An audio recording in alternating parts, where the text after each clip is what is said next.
এটা তোমার মা মামুনি। তবে আজ থেকে তুমি আমার সাথে থাকবে না, কারণ তোমার নতুন মা আমার সাথে থাকবে।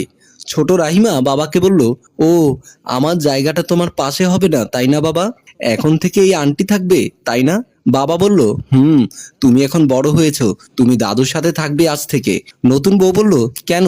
মেয়েটা আমাদের সাথে একসাথে থাকলে কি সমস্যা বলো তো? তুমি যদি চাও মা, থাকতে পারো। বাবা বলল, ওহো, তুমি বুঝবে না রিমি, আমি যা বলছি সেটাই হবে। এখন কি ও ছোট নাকি যে আমাদের সাথে থাকতে হবে? রাহিমা বলল, ছোট মা, বাবা ঠিকই বলেছে, আমি পারবো থাকতে। আসলে বাবার বুকে ঘুমানো অভ্যেস হয়ে গেছে তো তাই।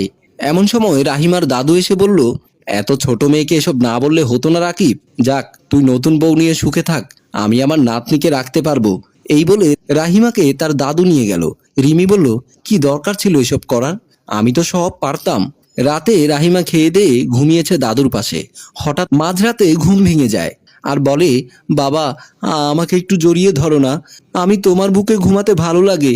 রাহিমার দাদু পাশ থেকে বুকে নিয়ে বলল, ও আমার জাদুরে, তোর বাবা তো তোর নেই, তোর বাবা অন্য ঘরে, একটু ঘুমানোর চেষ্টা কর, সব ঠিক হয়ে যাবে। রাহিমা উঠে বলল, জানো দাদু, আমার না আজ মায়ের কথা খুব মনে পড়ছে। মা হলে তো কোনোদিনও আমাকে একা রাখতো না। আচ্ছা, মা মরে গেলে কি সন্তানদের কোনো দাম থাকে না কারো কাছে? রাহিমার দাদু কথা শুনে কান্না করে দিয়ে বলল, ও জাদু, কে বলেছে দাম নেই? তুই আমার কাছে থাকবি, আমি বড় করব তোকে, আমি পড়ালেখা করিয়ে তোকে অনেক বড় করব। এখন ঘুমা দাদু ভাই। রাহিমা দাদুর কপালে একটা চুমু দিয়ে বলল, তুমি আমার সব, চলো ঘুমিয়ে যায়। বলেই দুজনে ঘুমিয়ে যায়। কয়েক মাস পর একদিন রাহিমার বাবা রাহিমাকে সোফায় বসে খেলতে দেখে। তার বাবা সবটা চেয়ে থাকে। রাহিমা বাবাকে এতটা কাছে দেখেও যেন রাখতে পারছে না। রাহিমা তার প্রিয় পুতুলটিকে মা মনে করে আপন মনে খেলে যাচ্ছে। তার বাবা নিশ্চুপ দর্শক হয়ে তাকিয়ে আছে, কিন্তু এত কিছুতেও যেন মেয়ের প্রতি মায়া নেই উনার। রুম থেকে রুমির ডাক শুনে ভেতরে চলে যায়। রাহিমার জীবনের 20 বসন্ত পার করে এলো নিশ্চুপ অভিমানে, অভিযোগে। পড়াশোনায় ভালো মেয়েটা, তেমনি আল্লাহ গুণের কোটাও পূরণ করে দিয়েছেন। ছোট রাহিমা আজ অনেক বড় হয়ে গেছে। সে অসুস্থ নানুর পাশে বসে নানুকে জ্বর পট্টি দিচ্ছে আর বলছে, এইভাবে তুমি আমাকে কত আদর যত্ন দিয়ে বড় করেছো, কত জ্বালিয়েছি তোমাকে দাদু। দাদু বলল, এইভাবে বলিস না রে আমার কলিজা, তুই এখনো আমার কাছে সেই ছোট্ট রাহিমা। রাহিমা বলল, দাদু, তুমি আমাকে ছেড়ে কোথাও যাবে না তো?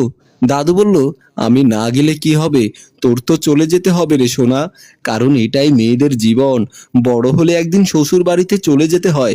রাহিমা বলল, মানি না আমি এই নিয়ম, আমি না এই ঘর ছাড়ছি না তোমাকে। দাদু বলল, বললে তো আর হবে না, তোর মামা নাকি একটা ছেলে দেখেছে তোর জন্য, খুব ভদ্র আর ভালো, শুনেছি দেখতেও নাকি সুদর্শন। রাহিমা বলল, তুমি কি চুপ করবে? দাদু বলল, ছেলেটির বড় ভাই নাকি বিকেলে আসবে, আর বড় ভাই যদি পছন্দ হয় তাহলে নাকি পরের দিনে নিয়ে যাবে। রাহিমা বলল, তুমি আমাকে দূরে তাড়িয়ে দিতে উঠে পড়ে লেগেছো তাই না? আমি কি তোমার কাছে বোঝা হয়ে গেছি? দাদু বলল, চুপ কর দাদু ভাই, তুই কি মনে করেছিস তোকে ছাড়া থাকতে আমার কষ্ট হবে না? কিন্তু এই সমাজ তা মেনে নেবে না। উপযুক্ত হলে মেয়েদের বিয়ে দিতে হয়, যেমন করে আমি অন্য ঘর ছেড়ে এখানে এসেছি। এখন যা, একটু খেয়ে রেস্ট নে দাদু। রাহিমা দাদুকে জড়িয়ে ধরে বসে আছে। বিকেলে রাহিমাকে দেখতে এসেছে রাহিমার হবু বরের বাবা। উনি সোফায় বসা। দাদু রাহিমাকে তার শ্বশুরের সামনে নিয়ে আসে। দুজনেই বসে।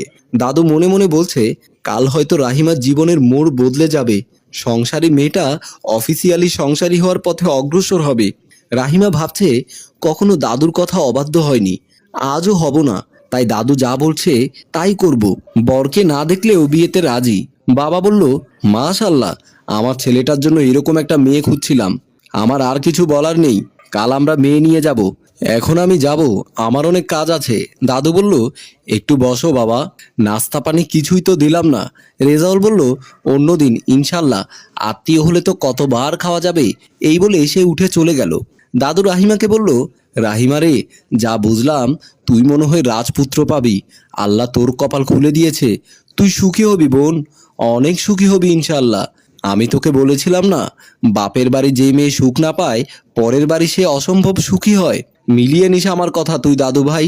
রাহিমা বলল, আল্লাহ যা করে, আমিও মানুষটা কেমন তা দেখতেও চাই না, জানতেও চাই না। আমি শুধু চাই সবার ইচ্ছেই পূর্ণ করতে। তোমার ইচ্ছে পূরণ করতে। আমি চাই মানুষের মতো একজন মানুষ, যার মনটা হবে স্বচ্ছ সমুদ্রের ন্যায়। তারপর দাদু তাকে জড়িয়ে ধরে।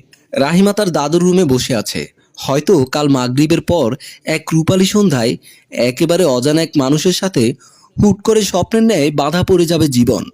এমন সময়